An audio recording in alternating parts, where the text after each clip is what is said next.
Hello everyone, আসসালামু আলাইকুম। কেমন আছো তোমরা সবাই? আজকে রান্না করেছি কচু শাক। এই কচু শাকটা তোমরা সবাই চেনো। গ্রামের অতিরিক্ত অবহেলার শিকার এই কচু শাক। জাংলার ধারে, মাঠের ধারে, যেখানে সেখানে এই কচু শাকটা পাওয়া যায়।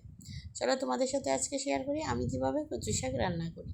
প্রথমে কচু শাকগুলোকে ভালো করে কেটে বেছে পরিষ্কার করে ধুয়ে নিয়েছি। তারপরে একটুখানি লবণ দিয়ে সিদ্ধ হতে দিয়েছি 5 থেকে 10 মিনিটের জন্য।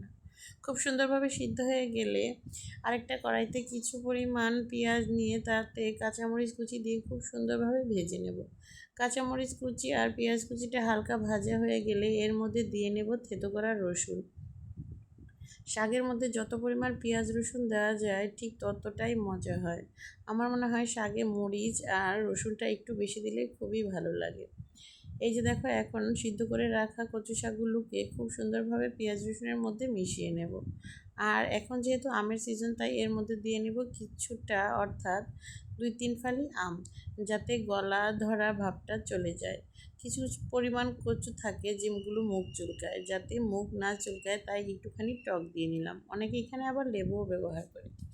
আজকের আমার এই কচু শাকের রেসিপিটা কেমন হলো কমেন্টসে জানিয়ে যেও। ভালো লাগলে লাইক, কমেন্ট আর শেয়ার করে দিও। Thanks for watching my video. আল্লাহ হাফেজ।